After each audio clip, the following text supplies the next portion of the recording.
dia a todos. Muito obrigado, por estarem aqui no segundo conference, um evento que é de importância nacional e o tema público, na área pública, não pode ser deixado de lado. É importante ressaltar que a área pública, se formos pensar comparativamente a uma empresa privada, uma prefeitura, um estado, o próprio governo federal, a quantidade de patrimônio que ela tem é muito maior e muito superior a qualquer outra empresa. Então, fazer gestão de todo esse ativo não é algo tão simples e fácil, né? E a gente ainda tem uma característica que é nosso país, com 5.570 municípios, né, de dimensões continentais, com características que acabam sendo necessárias ser diferentes, né? Essas diferenças são necessárias, né? Criam a riqueza que o nosso país tem. Mas a gente cria valor para a sociedade como servidores públicos, né, entregando o melhor serviço possível.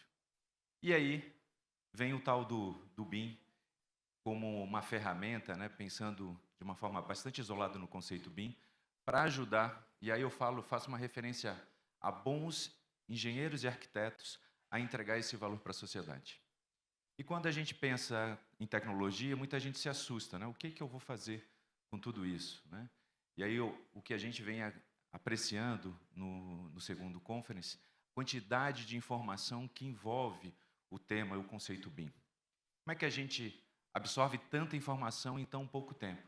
E para a área pública, dado aí a nova lei de licitações, né, a colocação do BIM dentro dos editais.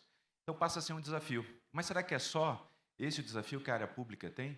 Por isso, os nossos convidados aqui vão apresentar, dentro das suas instituições, o seu ponto de vista sobre o desafio. E eu adoro, né, porque é uma memória, o Luke esteve comigo no primeiro evento em Santa Catarina, quando a gente lançou o primeiro edital de BIM. E eu confesso para vocês, né, o título do nosso painel é Desafio. Eu não conseguia ver como desafio lá, porque estava acima disso, porque a gente era chamado de louco. Vocês estão loucos fazerem uma licitação em BIM, não tem absolutamente nada que diga que possa, né? E aí, como resolver isso? Tendo uma boa equipe. Isso é o que eu posso dizer. Profissionais apaixonados por engenharia e arquitetura, que acreditam que são capazes de fazer uma entrega de valor para a sociedade. E com isso, eu convido o meu amigo Ivo para fazer a sua apresentação. Obrigado, Ivo. Bom dia a todos, bom dia, bom dia. 10 minutos, né? Tá. Vou ficar dentro do nosso tema de desafios. Eu até troquei um pouco de implementação para adoção, que é como eu gosto de tratar isso lá dentro da empresa. Nós adotamos o BIM e, aos poucos, nós vamos implementando práticas e melhorias, né? Muito bem.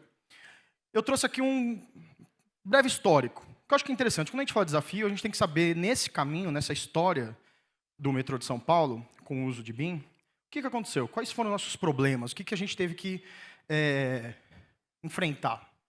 Bom, tudo começou em 2011, onde um grupo de arquitetos e engenheiros tiveram contato em evento BIM, né? E eu gosto de trazer sempre essa curva de Kübler-Ross, que eu acho que boa parte deve conhecer, né? Que é uma curva que representa os sentimentos durante o processo de uma implementação, de uma adoção, de uma inovação, de uma mudança. E vocês vão ver que, por incrível que pareça, a nossa curva, a nossa linha do tempo, ela está conectada também com essa curva. Nós tivemos em 2013, o metrô percebeu que precisava contratar alguém para ter o foco no BIM. Então, eles contrataram um especialista e trouxeram isso para dentro. Internalizar alguém, deixar alguém dentro da empresa responsável pelo assunto é essencial. Se você compartilhar o trabalho desse especialista com outras funções, você já cria um problema para essa implantação ou para essa adoção. Nosso primeiro contrato foi em 2013 ainda, né? Uma estação, um projeto básico de uma estação.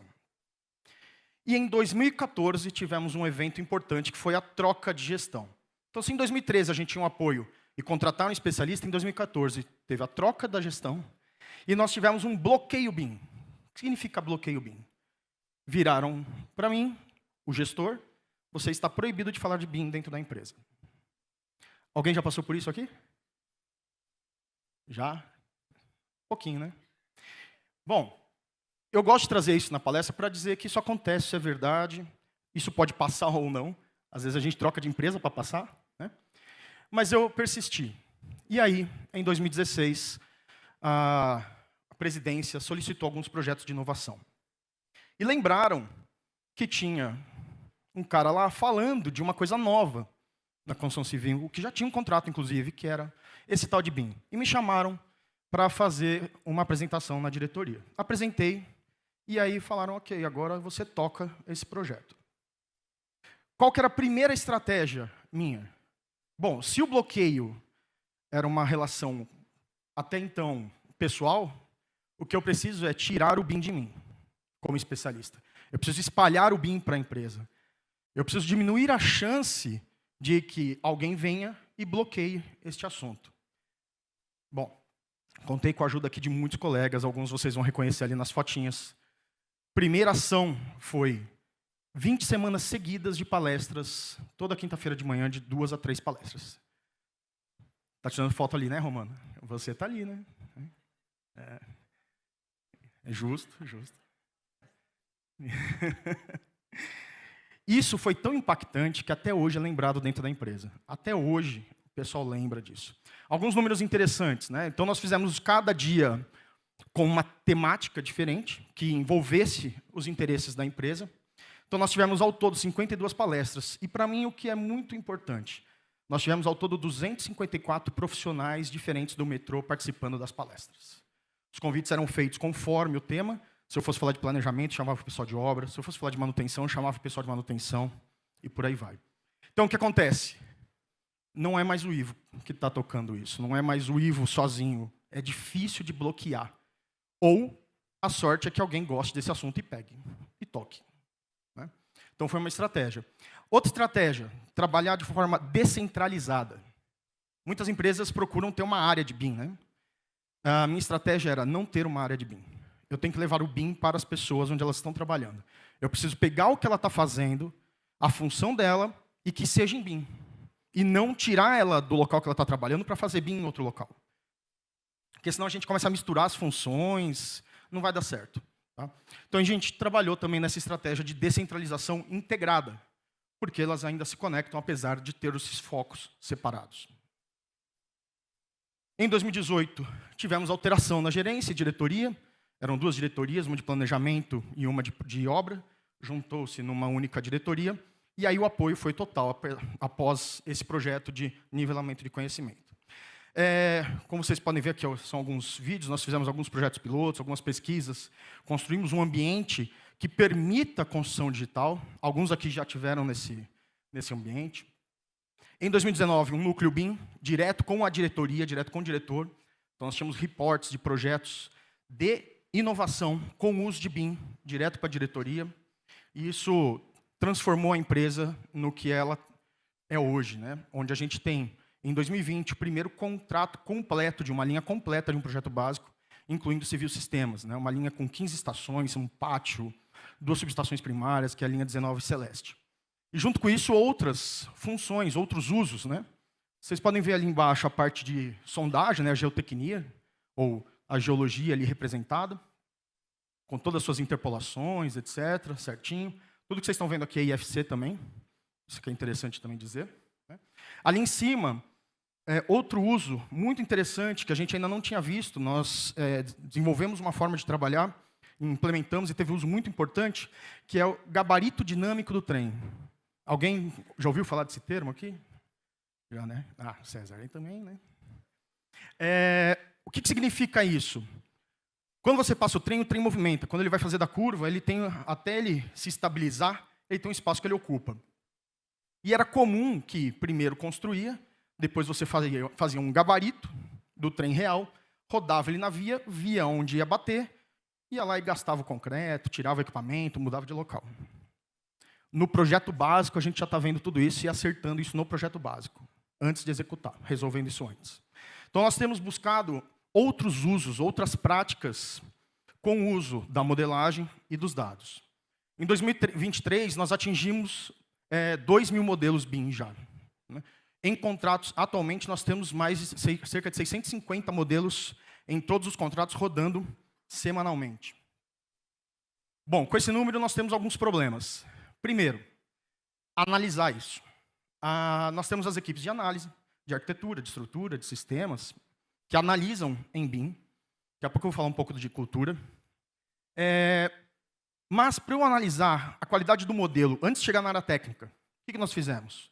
Nós desenvolvemos, aí, junto com o Solibri, robôs de análise, que a gente chama. Né? Então, a gente tem um conjunto de regras de qualidade de modelo, que todo dia à noite, às 10 horas da noite, ele dispara, unir todos esses modelos numa federação de todos esses contratos e rodar uma verificação, e no dia seguinte de manhã, ele me entrega um relatório que a gente atualiza, um painel Power BI, que os projetistas têm acesso, e sabe o que está dando problema em cada unidade para poder resolver.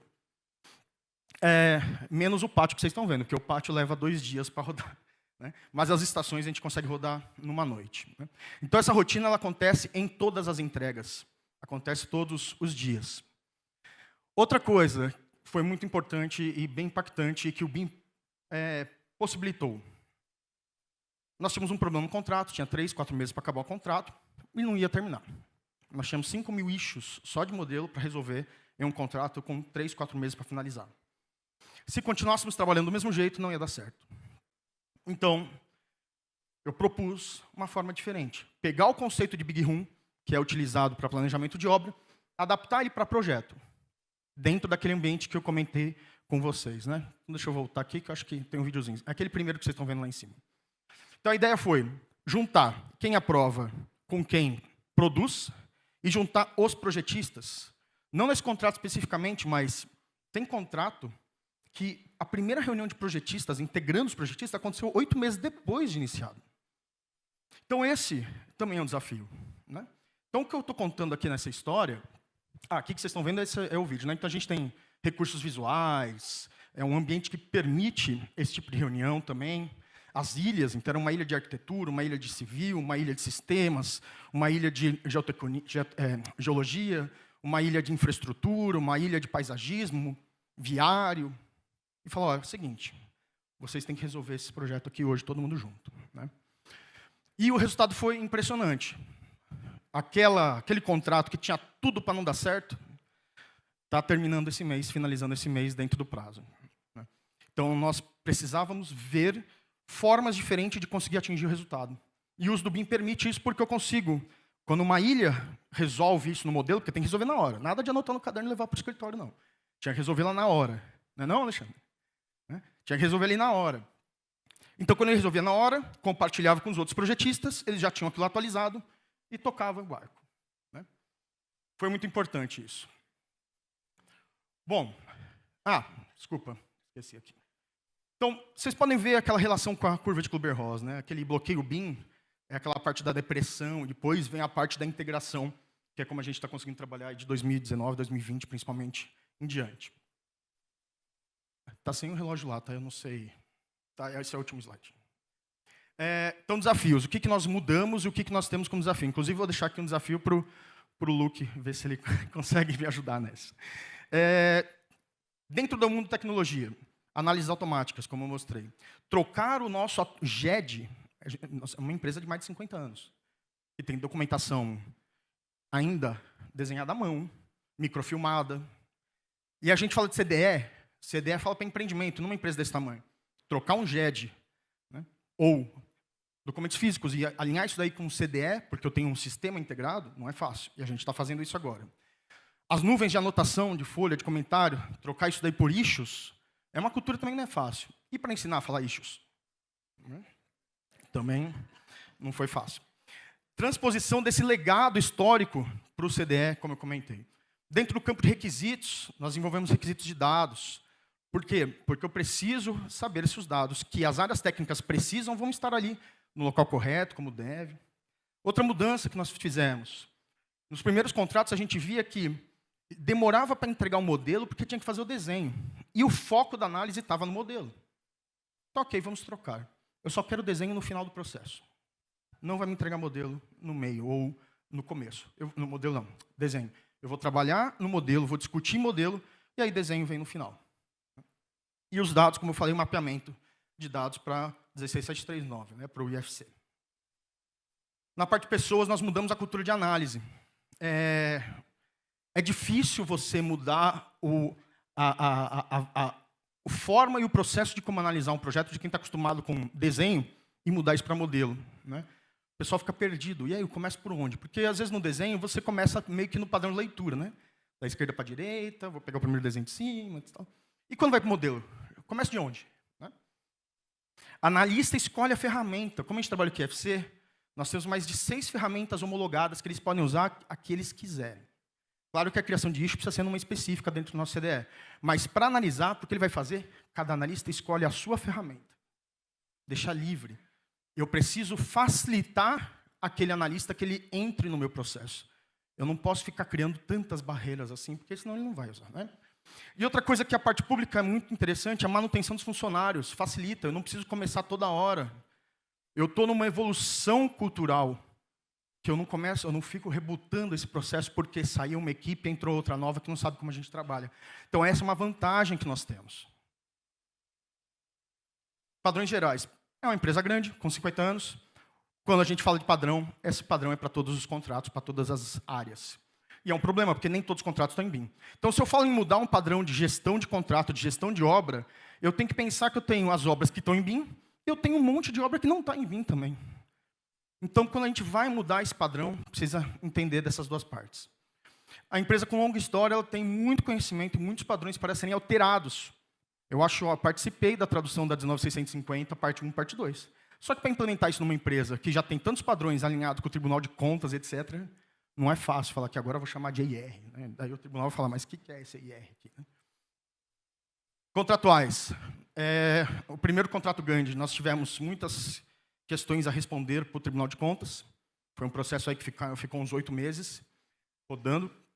E isso criou eu vou chamar de jurisprudência, que já foi utilizado por outras empresas, essas definições que foram definidas. Então, a gente desbravou parte dessa contratação com essas alterações que nós propusemos. Análise de avanços em editais com corte para baixo. Então, a cada contrato eu vou avançando um pouco. Eu não posso avançar demais, senão meu projetista não entrega. Eu preciso pensar, é possível fazer isso? Dou 2 passos para trás, é isso que eu vou pedir. No próximo, eu sei que isso daqui já era possível, dou um passo para frente, sei que é capaz, e volto mais 2 casas, e é isso que eu peço. E a cada oportunidade eu vou avançando. Por isso que o metrô, vocês nunca vão ver um caderno BIM do metrô. Porque cada contrato é diferente. Cada contrato eu avanço mais um pouco. Mudamos a forma como contrato, a gente passou para preço global, não unitário, não pagamos mais por folha, desenvolvemos um método de medição por objetivo cumprido. E não é relacionado ao modelo BIM, é a qualquer documento que faça parte, que para nós projeto é o conjunto de documentos que permite a obra. Não importa se ele é desenho, se é modelo, se é memória de cálculo, se é relatório técnico, não importa. Todos os documentos são importantes, todos precisam ser pagos, porque todos têm trabalho e mão de obra envolvida. E é isso que esse método de medição que a gente desenvolveu traz. Agora, na parte de gestão. Gestão da contratada com pensamento antigo. Esse é o nosso maior desafio hoje. Dentro do metrô, a gente tem um nível de maturidade legal. Na contratada, a base tem um nível de maturidade legal, mas a gestão da empresa contratada, isso que está dando problema para nós em vários contratos. Porque a gestão ela não entendeu ainda como que conecta os projetistas que estão abaixo dela, ou que estão sobre a gestão dela.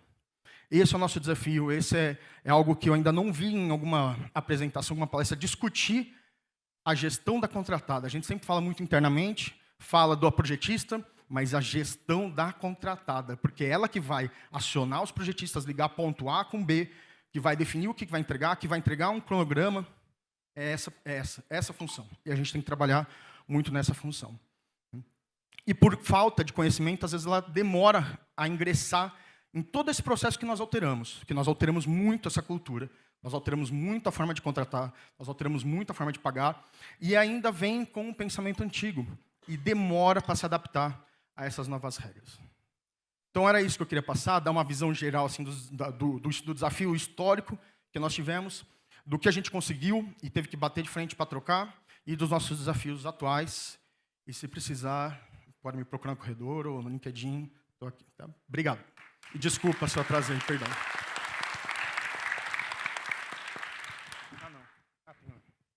Bem, obrigado, Ivo. Acho que a experiência desses anos todos que o Ivo tem dentro do metrô e toda a equipe do metrô, só tem nos ajudar, né, com esse entendimento dos desafios que os que estão começando agora já vão se deparando, né, como oportunidade, né, para entender o trilho a fazer. Convido agora o Guilherme para fazer a apresentação da Infraero.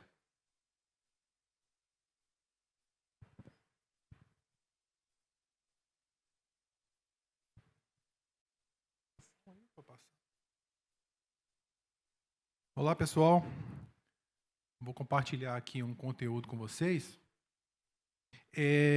Bem, desse contexto que o Ivo mencionou, né, das dificuldades que a gente tem para materializar toda a estratégia, tudo aquilo que a gente idealiza que aconteça, que a gente utilize a ferramenta, né?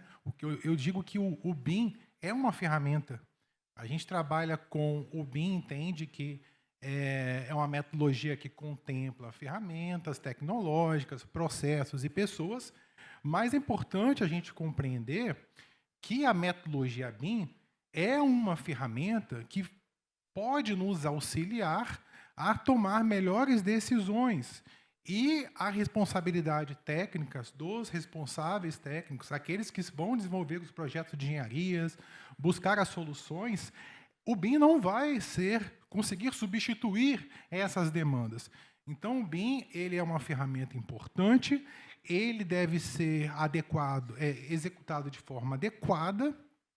E o exemplo que o Ivo mencionou é muito interessante, de um caso de sucesso nesse sentido. Quando a gente fala de desafios, no que se refere a obras públicas, né, desafios oriundos do poder público em lidar com essa nova demanda, né, a demanda de uso, de concepção e execução da metodologia BIM, é inevitável a gente pensar no documento de entrada, que é o edital, o termo de contratação, e como ele tem sido elaborado no nosso país. É inevitável a gente pensar em pelo menos dois instrumentos legais que a gente tem, que é a nova Lei de Licitações e o Decreto 10.306. Nova Lei de Licitações, o que ela promove? O que ela agrega neste contexto? Um simples texto, né, que já é algo interessante por estar inserido nesse importante instrumento legal, que é a menção que em obras, né, em serviços de engenharia e arquitetura, quando adequado, né, a esse escopo, deve ser utilizado preferencialmente a metodologia BIM. Eu até brinco nas minhas aulas que quando há divergência em relação a esse termo, preferencialmente, ou em relação a outros termos, vamos buscar no dicionário, sim. E lá a gente tem a palavra sinônimo, detrimento, né? Coloca-se vários exemplos também para a gente materializar esse entendimento em relação a preferencialmente. Então, detrimento quer dizer em substituição a. Então, é uma observação interessante. O que a gente vê na prática também em relação à elaboração dos editais? A materialização do Decreto 10.306. O que é o Decreto 10.306 de 2020? Ele diz que, em obras, né, em serviços de engenharia executados pela administração pública federal, quer seja direta ou indireta, ou também quando há recursos dessa, vocês precisam entregar determinados usos BIM. E esses usos foram divididos em fases, né? 2020, a gente tem aqui 2024, né? E 2028. Então, temos uma fase iniciando agora em janeiro, que contempla orçamentação BIM, o BIM 4D, e a gente percebe que os editais têm contemplado esses critérios no que se refere aos usos BIM. E o que são os usos BIM? Né? É aquele ponto de partida fundamental para você elaborar a sua estratégia para ter os ganhos com o uso da metodologia BIM. Ou seja, que os seus modelos, ao serem entregues, realmente gerem benefícios à construção. Então, um ponto de partida para a concepção da estratégia é a definição dos usos BIM. Então, normalmente, esses termos, né, esses editais, eles buscam os usos BIMs que estão previstos no decreto para detalhar o que se precisa entregar, o órgão público pretende com o uso do BIM. Então, um ponto interessante. Aí fica a pergunta, pessoal. Vocês compreendem, está claro na mente dos senhores o que se refere a esses usos que estão listados no Decreto 10.306? E, mais do que isso, como entregá-los definitivamente? Vamos aqui apresentar alguns exemplos para vocês. Bem, aqui está o Decreto 10.306 e os usos da primeira fase. Faço uma janela aqui importante, que em algumas aulas que eu ministro, alguns alunos perguntam, professor, não é restrito esse decreto da Administração Pública Federal? Bem, pessoal, há uma corrente nesse sentido, uma corrente positiva, que os governos estaduais e até municipais estão se inspirando nesse decreto e contemplando nos termos de contratação estes usos, essas premissas. Neste caso, o que você, executando um projeto para esse edital, o que vira lei para você? É o decreto? É o quê? É o instrumento contratual. Não se discute, é atendê-lo. Então, vamos lá, o decreto 10.306. Poxa, mas a primeira fase, eu conheço bem, nossa equipe já desenvolve isso há muito tempo, né? Entregas de modelos de engenharia, extração de quantidades, geração de documentação técnica e detecção de interferências. Isso é mole, né? Vocês já entregam e etc. Será que vocês estão entregando definitivamente, com qualidade, esses usos da primeira entrega, da primeira fase? Essa é uma pergunta. Como tem sido elaborado o plano de execução BIM desses projetos? Qual é o nível de comprometimento? Qual é o nível de adoção da equipe? Interpretação e adoção. Qual é a estratégia para a garantia da qualidade desses modelos? Então, são perguntas que precisam ser respondidas. Quando a gente fala do uso detecção de interferências, vejam, então, pensem aqui comigo. A gente entregar um simples relatório elaborado por meio de uma ferramenta tecnológica que faz essa geração automática de interferência, já cumpre o requisito, perfeito? Talvez para uma equipe que não esteja tão familiarizada com o BIM, uma equipe de fiscalização, vai aceitar esses relatórios, vai ver que eles estão aprovados, e ok. Mas você, como profissional, você precisa fazer essa reflexão. Poxa, tudo bem, a equipe de fiscalização não cobra de determinada forma, mas eu, como profissional, como responsável técnico, eu sei que apenas um relatório realizado de qualquer forma, sem nenhuma estratégia por trás disso, não vai gerar os benefícios que a gente espera. Então, você vai pensar em uma estratégia, no que se refere especificamente à detecção de interferência. Eu vou mostrar um exemplo de a gente utilizar ferramentas como a chamada matriz de Clash, que a gente padroniza as análises, a gente convoca as reuniões, gera gráficos com relação às detecções dessas interferências e utiliza também regras para aprovar essas interferências, porque se a gente não tiver regras, a gente vai aprovar de qualquer forma. E reuniões planejadas para resolver essas interferências. Então, a gente está falando de quê? A gente está falando de uma estratégia para a gente ter resultados concretos, interessantes, comprometidos. E essa estratégia, ela é materializada em um documento. O nome desse documento, normalmente, é o plano de execução BIM, e quem elabora, normalmente, é o coordenador BIM. E a gente está falando de apenas uma avaliação da grande área garantia da qualidade de modelos BIM, apenas um ponto de avaliação, que é o conflito entre componentes geométricos, que é o uso de detecção de interferências. Mas há verificações no que se refere às informações não gráficas, há uma série de verificações que precisam ser realizadas. Bem, então vejam este universo. E agora eu volto à pergunta para vocês. Vocês estão entregando adequadamente os usos da primeira fase do Decreto 10.306? Os editais que vocês têm recebido têm contemplado essas demandas? Olha, como será realizada a gestão da informação? Vocês utilizarão um ambiente comum de dados? Como que o uso desse ambiente comum de dados e a definição dos papéis e atribuições estão sendo realizados? Então, essas são questões que precisam ser avaliadas. E vejam, pessoal, segunda fase, agora em janeiro. A gente tem as demandas anteriores, ok? E a gente tem o planejamento e controle da execução da obra, mais conhecido como BIM 4D. E eu destaco aqui o uso orçamentação, que é o BIM 5D. Pergunto, poxa, a gente tem na primeira fase extração de quantidades. Na segunda fase, a gente tem orçamentação, baseada em BIM. Então, já traz uma informação importante para a gente, né? Se a gente elabora um edital, ou a gente recebe um edital, que está dizendo lá que um dos usos a ser entregues é a extração de quantidades, você subentende que você vai extrair as quantidades do modelo, é uma necessidade, precisa extrair as quantidades do modelo, mas o orçamento você vai realizar como você sempre já realizou, não tem outro critério. Quando a gente fala orçamentação baseada em BIM, percebam, se não é a mesma coisa, não pode ser a mesma coisa, né? Vamos dizer assim, você precisa defini-la. Então, a gente vai conversar aqui sobre alguns pontos de definição importantes, o que difere a extração de quantidades e a orçamentação de maneira convencional e a orçamentação baseada em BIM. Bem, temos a terceira fase de 2028. Eu vou dar destaque aqui a essa segunda fase, nesse momento, para vocês. E aqui eu trago o texto do decreto, ok? A primeira fase.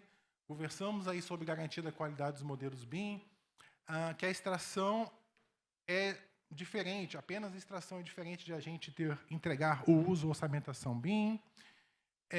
E uma pergunta também, né? A gente tem aqui, na segunda fase do decreto, a gente tem a entrega dos usos BIM 4D e BIM 5D. Então, fica a reflexão.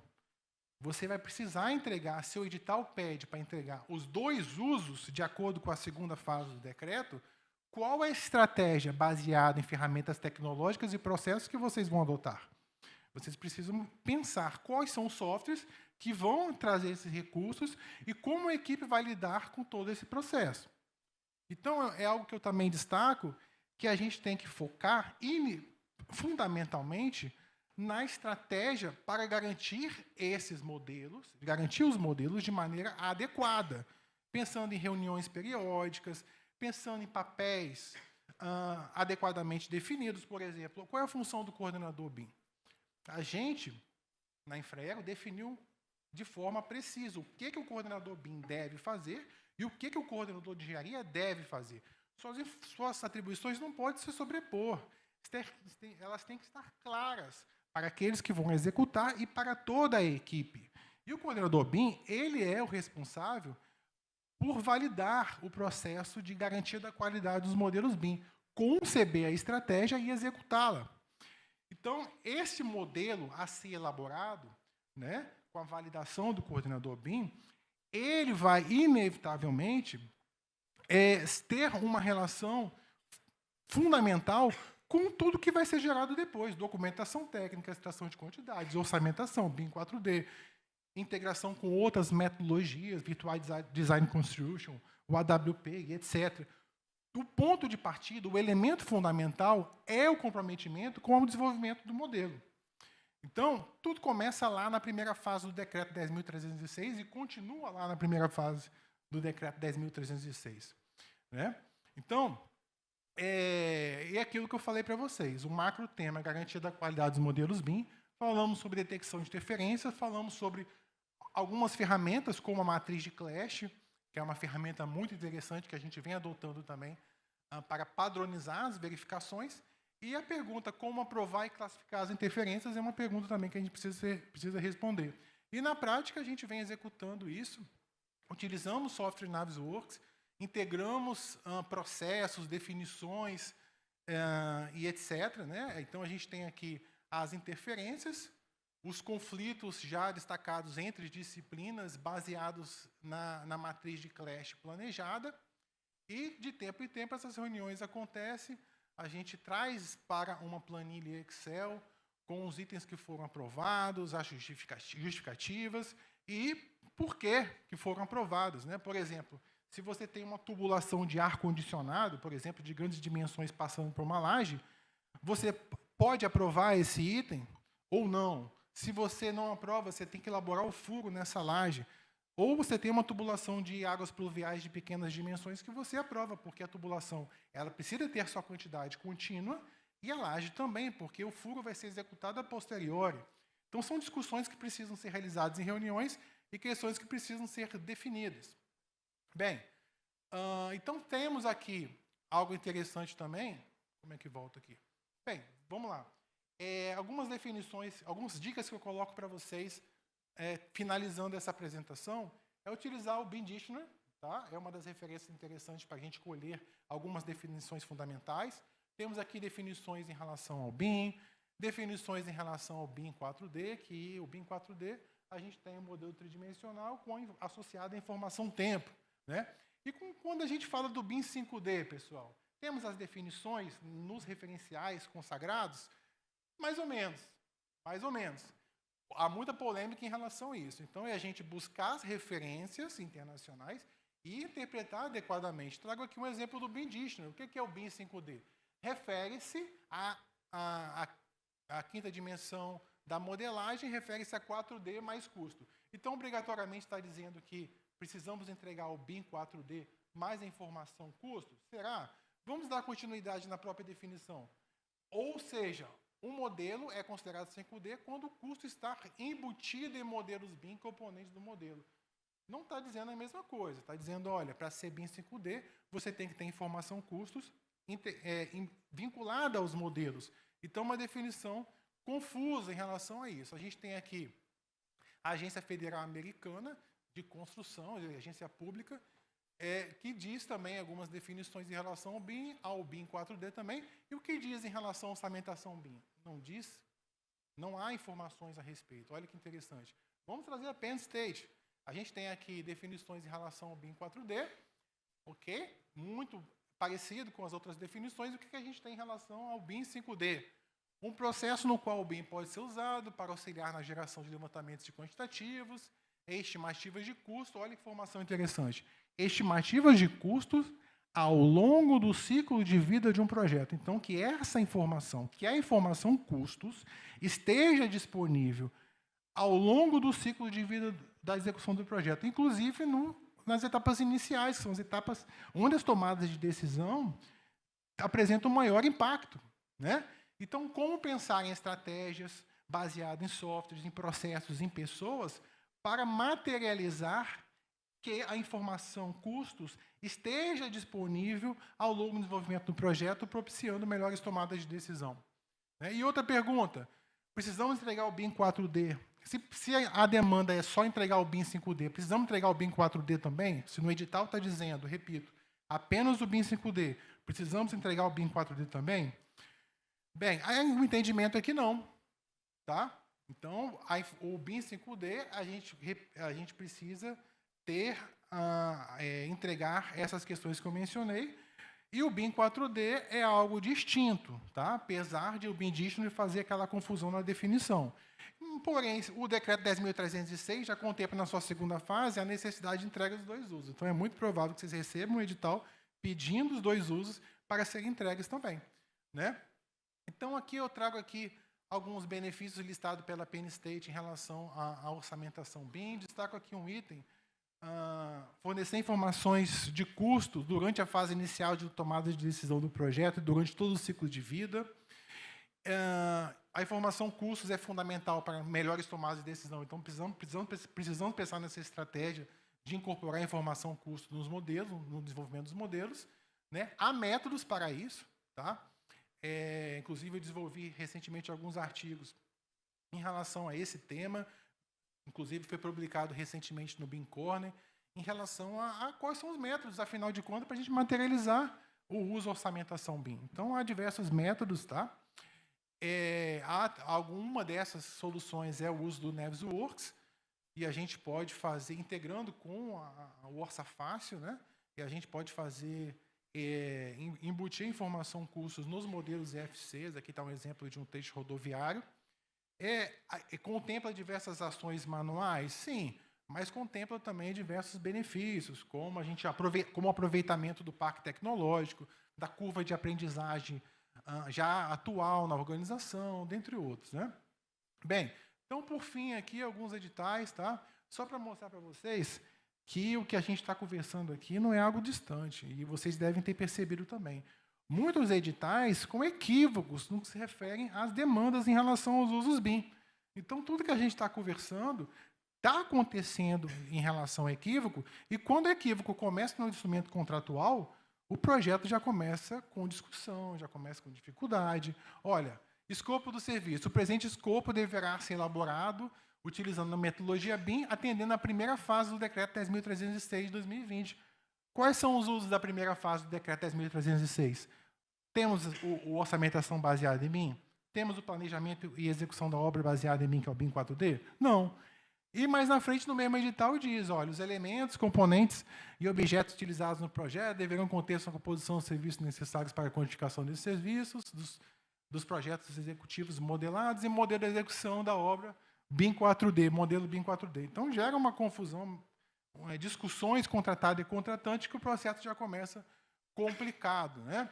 Então, aqui, a gente tem também outro edital, que acontece a mesma questão, menciona a primeira fase do Decreto 10.306 e solicita o BIM 4D no mesmo instrumento contratual, e o BIM 5D também.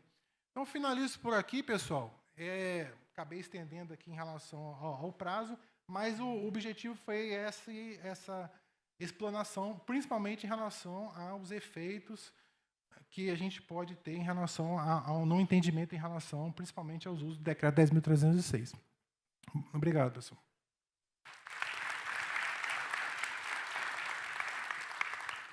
Obrigado, Guilherme. Vou pedir uma gentileza para vocês. Peço desculpas caso vocês tenham perguntas que possam fazer ao longo do evento, né? Como o nosso tempo é curto, convido agora o Herbert para fazer a sua apresentação e logo depois temos a apresentação do Luque. Obrigado. Obrigado, Rafael. Bom dia a todos e a todas. Primeiramente, agradecer a satisfação e a enorme satisfação de estar aqui, de estar representando a Caixa e num painel para tratar sobre o setor público, de estar representando a nossa vice-presidente de governo. E vou poder trazer um pouco para vocês aqui por que a Caixa está aqui, né? Por que a Caixa, né, está atuando, é patrocinadora do evento, atua junto do BIM Fórum Brasil, desde como convidada, desde as primeiras agendas que a gente teve com o Rodrigo e com a Raquel, a quem eu agradeço também a oportunidade de estar aqui, e então trazer um pouquinho para vocês aqui o que a gente entende como os desafios que estão colocados para todos nós aí no setor público na implementação do BIM.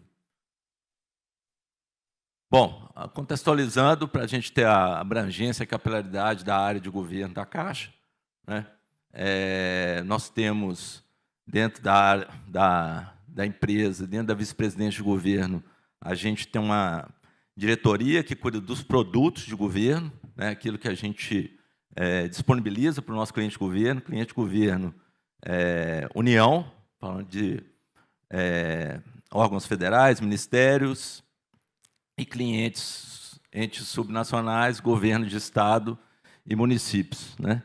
E também a diretoria de serviços de governo, né? É essa diretoria que tem a rede executiva de governo distribuída aqui em suas 48 gerências no país, mais 24 representações que são vinculadas às suas respectivas gerências. E temos, hoje, na área de governo, 650 engenheiros e arquitetos atuando nessa rede, né? Além da área de governo da Caixa, a gente tem a área de habitação, a vice-presidente de habitação, que também tem técnicos na rede, e a nossa área de logística, que cuida de toda a parte de patrimônio da empresa, de agências, e que também faz uso, né, da tecnologia BIM, né, iniciando, né, todas essas áreas aí, iniciando cada um com a sua estratégia para a implementação do BIM. Bom, na carteira ativa da área de governo, a gente tem hoje aproximadamente 24.800 operações, né, sendo elas de repasse da União, onde a Caixa é mandatária, né, a Caixa tem um contrato de prestação de serviço com cada ministério, onde a gente tem as incumbências definidas pelos regramentos que regem os contratos de repasse da União, e nas operações de financiamento, a gente tem as operações com o fundo do FGTS, onde envolve projetos da área de infraestrutura, saneamento, e essa é a carteira que está ativa hoje, mas hoje a Caixa é a mandatária da União para o novo PAC, e onde a gente tem projetos significativos vindos tanto do Ministério das Cidades, quanto do Fundo Nacional de Desenvolvimento da Educação, né, o FNDE, que também esteve participando aqui no evento, está participando do evento, Ministério da Saúde, Cultura, Ministério da Justiça e também o MDIC, também com operações, com projetos aí em que a Caixa vai estar atuando como mandatária. Então, é uma carteira hoje da ordem de 178 bi, e com essas novas operações a gente deve suplementar e deve chegar aí a 28 mil operações ativas entre esse ano e o próximo ano de 2025. Bom, a gente, dentro da área de governo, em 2020, a gente já, anterior a 2020, a gente já vinha na nossa Gerência Nacional de Padrões e Normas Técnicas, que tem a incumbência, né, a atribuição de manter o SINAP, né, de evoluir, de manter o SINAP, que é o Sistema Nacional de Preços e Índices, né, instituído, e hoje ele é uma exigência legal, né, para obras públicas, né, para execução de obras públicas com recursos federais, né, mas a partir de 2020 a gente entendeu que a gente precisava aculturar, né, internamente, para depois também a gente começar a culturar externamente à medida que fosse ganhando maturidade dentro da Caixa a estratégia BIM. Então, a equipe está aqui, os colegas estão aqui com a gente também, da equipe nossa, lá da vice-presidência de governo, colegas tanto da matriz da Caixa em Brasília, quanto colegas das nossas gerências executivas aqui na ponta. Nós iniciamos a primeira fase, a gente identificou, através de uma pesquisa de diagnóstico, que a gente tinha 14 filiais nossas, dessas 48, que tinham projetos em BIM, né? E partimos para o estudo caso a caso, para entender a natureza do processo, como que ele estava e tudo. Uma dessas referências é, inclusive, o projeto da CPTM aqui em São Paulo, né? Que o Cadu, nosso colega arquiteto, componente da nossa equipe, teve a sacada inicial de trazer, né, de sensibilizar junto com a CPTM, e de topar o desafio, né, aí já é o primeiro desafio, de conduzir esse projeto em BIM, né. Depois a gente passou, depois do diagnóstico que nós fizemos, nós fomos nas nossas filiais para entender o que estava acontecendo, fizemos uma capacitação com núcleos BIM, né, a gente identificou todas as unidades ali, 2 colegas, pelo menos, para que a coisa não se perca, né, porque você tem uma evolução, e a gente construiu uma capacitação, né, e capacitamos a equipe internamente, identificamos projetos, eles, muitas vezes, né, a prefeitura desenvolvia lá em BIM, mas na hora de entregar para a Caixa, porque tinha que estar dentro da Transferigov, né, que é onde passam os convênios e contratos de repasse, o sistema hoje gerido pelo Ministério de Gestão e Inovação, pelo MGI, entregavam para a gente em PDF o projeto, né? Então a gente foi evoluindo. Nessa capacitação a gente identificou mais 10 colegas da ponta para ser multiplicadores, e isso em 2021, ao longo de agora de 22 e 24, a gente foi desenvolvendo os núcleos BIM. A gente entregou agora, divulgou semana passada, um curso EAD interno na Caixa para a gente ampliar a capacitação dos nossos profissionais, e ele foi um curso que a gente desenvolveu em módulos, então oportuniza ele a qualquer momento poder entrar e fazer determinado módulo, dependendo do que ele quer, né, e do que ele necessita ali de estar evoluindo, né. A gente está na fase de contratação do nosso ambiente comum de dados, né. A gente passou por toda a fase de segurança da Caixa, segurança da informação, por toda a fase de consulta pública, e a gente está em vias agora de publicar o edital para um ambiente comum de dados. E a partir desse ano, com a publicação da nova estratégia BIM-BR, onde cria um grupo de assessoramento técnico. A Caixa foi convidada pela MDIC para estar participando do grupo de assessoramento técnico. Então, temos colegas da nossa equipe iniciando as tratativas. Ali também vai ter colega da equipe de habitação, até pela retomada do Minha Casa Minha Vida e o Ministério das Cidades. Hoje, né, assim, na nova estratégia BIM-BR, foram incluídos novos ministérios, né, inclusive o Ministério das Cidades. E os próximos desafios aí é a gente contar com a normatização externa, né, para que a gente evolua na normatização externa, ter a CDE implementada, a gente integrar a CDE com os nossos sistemas de informação, né, para que a gente, é o que a gente dentro da empresa hoje, em cada setor da empresa, a gente está passando pelo processo interno na Caixa de transformação digital. Então, isso... mas a Caixa realmente, ela... identificamos ao longo do tempo aí os projetos que a gente tem rodando dentro da Caixa, em BIM, né? A gente tem 98 operações aí, distribuídas, né, em todas as regiões do Brasil também, não é algo setorizado, né, ou regionalizado, no montante aí de 4 bilhões, né, e aí, dependendo das fontes de recurso, aonde que eles estão localizados aí. Em termos de valores, o financiamento é maior, em termos de quantidade, a maioria no contrato de repasse. Destaque aí para Curitiba, né, para a região, para o estado do Paraná, aqui São Paulo especificamente, com 6 projetos extremamente importantes, também rodando em BIM, um deles é o da CPTM.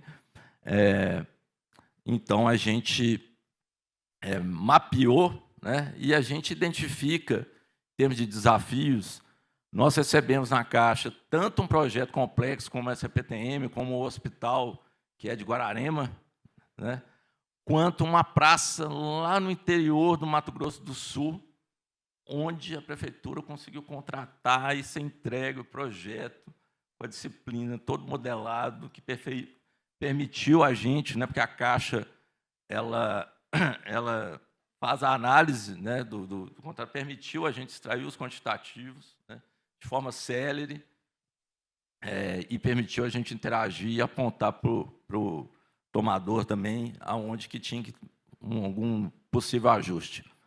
Bom, em termos de SINAP, correspondendo aí com a NBR 15965,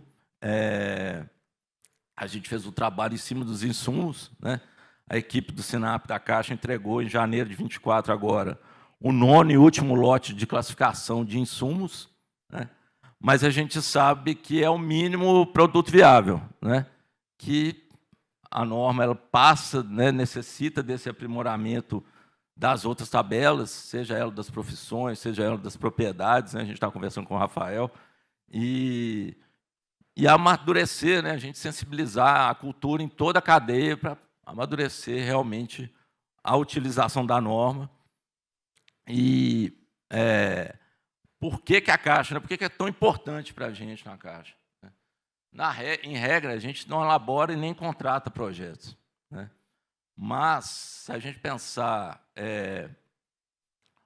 enquanto agente de política pública, né, enquanto parceiro estratégico do governo federal e parceiro dos estados e municípios na implementação das políticas públicas, o quanto a gente identifica, né, o quanto que o BIM, né, o quanto que utilizar o BIM, o quanto que contratar bem uma operação, e aí envolve o BIM, contratar bem um projeto, né, pode facilitar e agilizar a aplicação do recurso e a destinação daquele bem público, né, daquele objeto à população. É por isso que, para a Caixa, atuar com o BIM é super importante, e a gente tem essa atuação, a gente tem essa vontade, a gente tem na equipe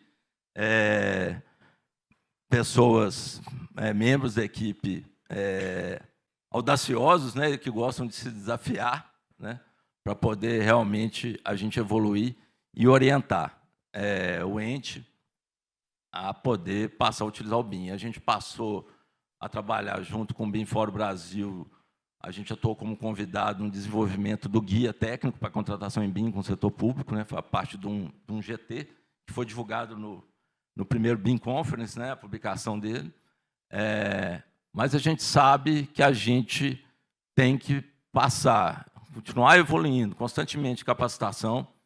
Nós, como empresa 100% pública, temos desafio na aquisição de softwares e hardware, então a gente busca também utilizar na nossa atuação softwares gratuitos, né, que possibilitem a equipe a trabalhar já em BIM.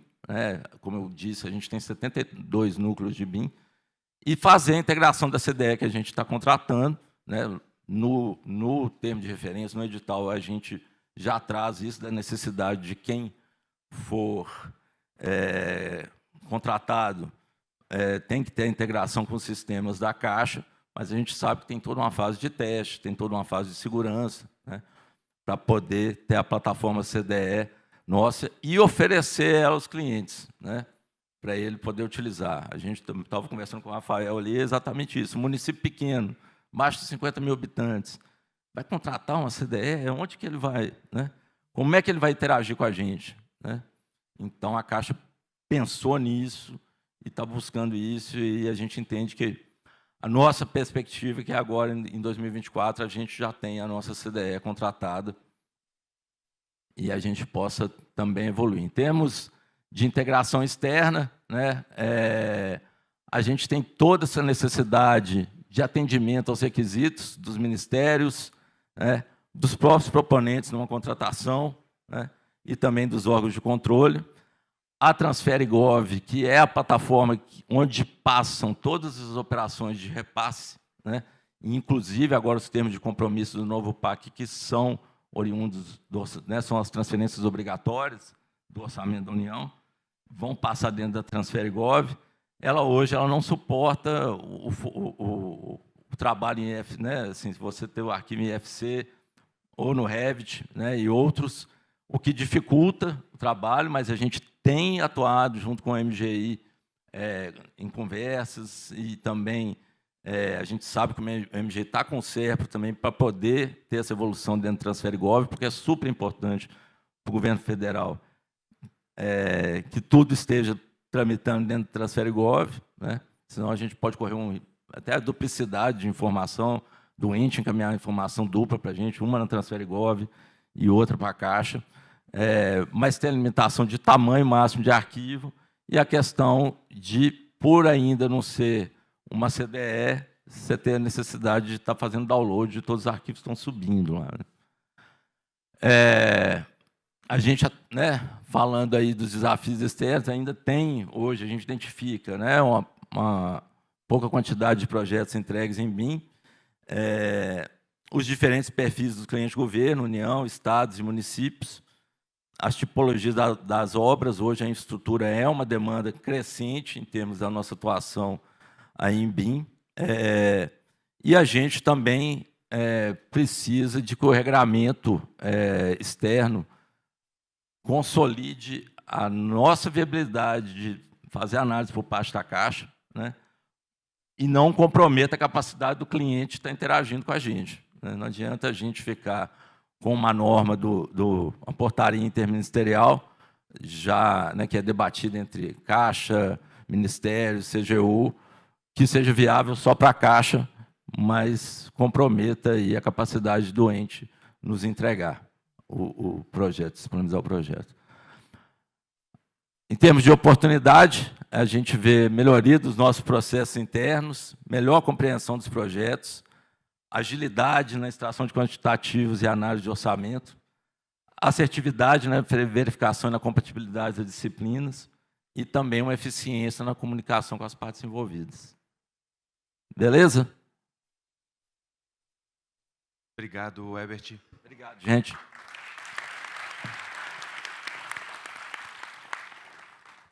Luke, como nós estouramos o nosso tempo já faz tempo, se pudesse apenas fazer uma fala sem passar a apresentação por conta do... Ao mesmo tempo. Eu vou ler aqui. Então tá, obrigado. Vou tentar, né? Vou enganar ele aqui. Então, bom dia a todos. Prazer muito grande estar aqui. Eu estou ali de coordenador executivo da Frente Parlamentar e, em nome do deputado federal Júlio Lopes, né, que é o presidente da Frente Parlamentar, a gente agradece a oportunidade de falar aqui um pouquinho. A Frente Parlamentar, de modo... Pode passar a apresentação? Cadê o papelzinho? Então, primeiro, para que serve uma frente, né? Esse negócio, né? Criar uma frente lá, serve para quê?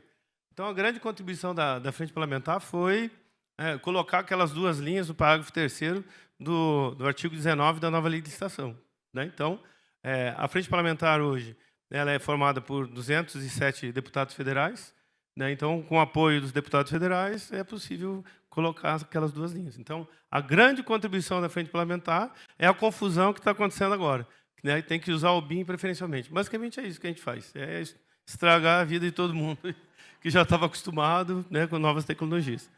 Agora vamos falar um pouquinho aqui. Qual o problema lá, da nossa visão, né, com relação ao BIM? Vamos lá. Esquecendo um pouco do BIM, vamos pensar como é que a gente trabalhava antes da pandemia. Trabalhava, né? Você levantava, tomava banho, botava roupa e tal, pegava o ônibus, ficava no engarrafamento, chegava lá e tal. Chegava no trabalho, tomava um cafezinho, chegava, sentava um pouquinho, digitava, batia papo, voltava e tal. Aí chegou a galera e falou assim, agora vocês vão trabalhar em casa, tá? Não, mas como é que faz? Você tem internet? Tem. Então usa a internet, cara. Me manda o WhatsApp e trabalha em casa. Não, mas qual o processo? Que programa que eu uso? Não sei. Você tem internet? Então usa a internet, pô. Entendeu? E vai em casa. Aí como é que faz em casa? Né? Aí fica a esposa lá com o filho no colo, digitando os negócios, olhando para o lado, aqui, dá um enter, né? E não toma mais cafezinho com ninguém, né? Ela pega, serve o cafezinho, toma ali e tal, não sei o quê, né? Então, mudou a vida. E até hoje o pessoal está tentando descobrir como é que trabalha, se é híbrido, se não é híbrido, se vai 2 vezes por dia, né, por semana e tal. Tá? Agora vamos para o próximo. Qual que é a ideia? O BIM é mesmo treco. O que acontece? Né? A nova lei de licitação, que é a 14133, na realidade, ela puxou 3 galhos de lei que existia, para começar. Né? Ela pegou a lei 866, depois pegou a lei do pregão e depois a do regime diferenciado de contratação, certo? Aí uma 30 anos, outra 20 anos, outra 10 anos.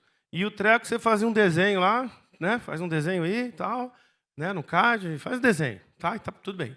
Aí chegou a nova lei, que foi em 2021, mas entrou em vigor agora no início do ano, e falou, agora é BIM, tá? E aí como é que faz? Você tem internet? Então, cara, é isso que cria um problema para o cara. Você está 30 anos fazendo negócio, e todo mundo aqui, para quem já foi público, você está 30 anos fazendo curso de licitação e não sabe usar a Lei 866. Agora você vai chegar na nova e fala assim, tem o tal do BIM, tá? Mas e o BIM? Né? A gente fez um estudo profundo na nova lei, que é o seguinte, né? A expressão BIM aparece 17 vezes na nova lei, sabia? Só que 16 dela é em recebimento, que não tem a ver com BIM. Entendeu? E aparece uma vez nesse artigo 3º, parágrafo 3º, artigo 19. Então, fala assim, e aí, como é que faz? Você tem internet? Daí a galera, mas e aí? E aí, tu leu? Eu falei, então usa lá, pô. Não, mas e como é que é? Pô, eu estou 30 anos estudando a outra, e agora você tem 6 meses para fazer essa nova. E aí cria um problema sério, né? Essa aqui eu coloquei os itens, né, do artigo 19. E aí eu vou explicar por quê. Olha só, a gente foca muito de BIM, BIM, BIM, BIM. Agora é o seguinte, se esse treco aí, esses 6 itens, pelo menos, tem mais o artigo 6º, não funcionar, eu não licito. Então tá um projeto show que dá enter, ele gira, roda, tira a quantidade, e tal. Consegue licitar? Não, porque o cara não sabe fazer o edital. Entendeu? Ou, quando consegue e faz o edital que é aprovado, ele não consegue fiscalizar o contrato. Certo? Então, nós temos coisas muito importantes também, que também têm a ver com BIM. Porque se você não contratar, não tem BIM. Não tem.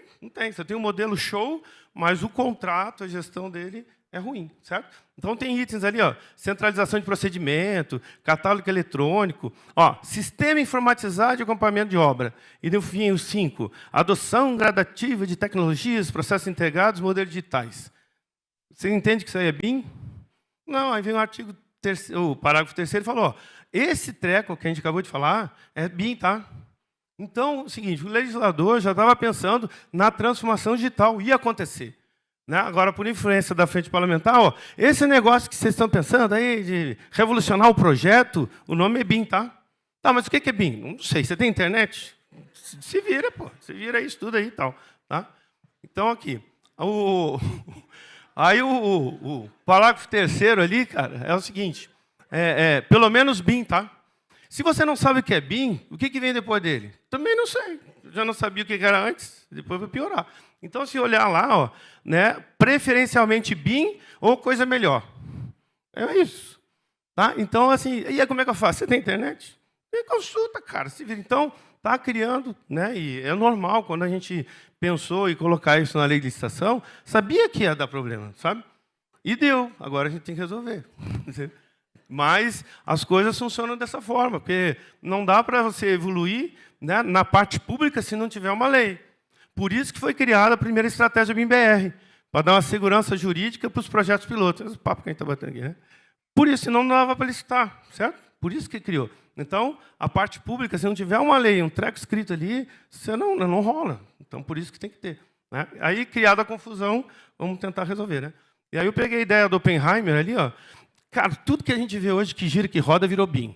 É um troço muito louco, né? E aí eu fiz o meu modelo Oppenheimer ali, né? O BIM é o núcleo e a eletrosfera são as tecnologias. Todo treco que aparece agora virou BIM, entendeu? Pode olhar. E que já existia antes. Né? Realidade virtual, realidade aumentada, né? Gêmeos digitais, o treco já existia antes. Não foi criação de BIM. Só que agora é um modelo que gira. Você liga um banco de dados e virou BIM. E virou. Aí está o meu modelo Oppenheimer. Se o pessoal quiser, vamos discutir mais sobre isso depois. Está aqui. Agora, nível de capacitação, mudança de cultura. É o seguinte, para cada nível, é um jeito diferente de falar. Certo? Então, lá no nível mais alto, na governança, pô, vai falar para o ministro lá do uso de software? Não, diz que usa um software para fazer, sabe? Você tem que dizer que o negócio vai, né, melhorar o PIB do país, maior transparência e licitação pública, esse papo, certo? Aí, no nível do meio, que é o tático ali, né, é criar condições para atender a política. A política é o seguinte, vamos usar BIM? Vamos, está na lei agora, não está? O do meio é agora que a gente está se virando aqui. Fala com a BNT, fala com o CEBIC, BIM Fórum. Tá, tudo bem, vamos usar. E como é que faz esse treco aí? Né? Aí entra o processo. Agora, sem software não tem BIM, senão ia fazer a nanquim, entendeu? Não tem BIM a nanquim desenhado. Né? Aí é artes plásticas, é pintura, é outro papo, não é projeto. Então, para cada nível, um vocabulário, um jeito de falar diferente. Mas todos funcionam juntos. É por isso que às vezes fica difícil assim, de se entender. Né? Cada um no seu quadrado. Tá? Então, tem BIM para todo mundo. Aqui, o que a gente está falando? Esse aqui é o artigo 6º da nova lei, né? O item 23. Ele tem o documento necessário para eu contratar, certo? Tem BIM aí?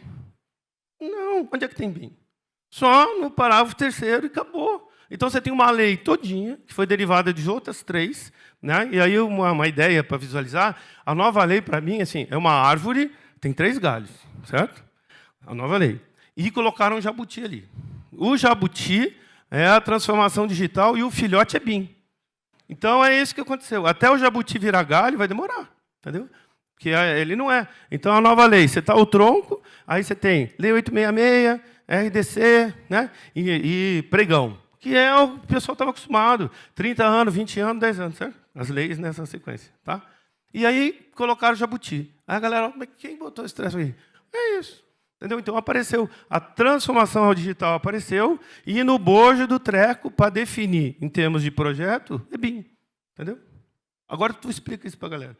Está 30 anos fazendo curso de Lei 866, não sabe usar, que era CAD, e agora é BIM. Né? Então, é complicado. E aí, aqui uma sugestão, né, que eu tenho pego aqui da Hamilton Bonato, é um procurador do Estado do Paraná. Tá? Ele é muito ativo, tal, do BIM. E ele deu ideia. Ó. Eu coloquei ali, ó, plano de execução BIM, né, que é o mínimo, certo? Se a gente for trabalhar e criar um documento, não precisa nem botar esse nome. Né? A gente está acostumado com caderno de encargos. A galera sabe, né? Caderno de encargos, especificação técnica. Beleza, né? Cara, cria mais um item ali, ó. Especificação técnica, item 11. Né? Plano de execução BIM. Está tudo bem. Né? Está criando uma confusão na hora do uso. E se a gente conseguir explicar de maneira mais fácil, né, o que a gente quer, aí já fica mais fácil. Né?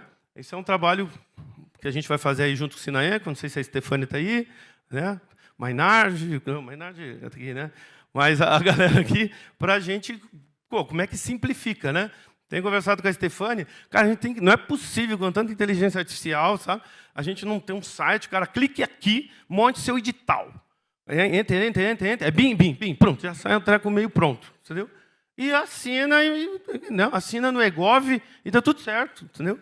Eu acho que tem que trabalhar com isso, sabe? Porque 5.570 municípios, né? Cara, oi? 71 criaram hoje, então você tem mais um aí. Entendeu? Então, assim, não dá, né? E, pessoal, o que eu tinha para falar é isso, no tempo que estava disponível. Qualquer coisa, a gente está no corredor. Valeu.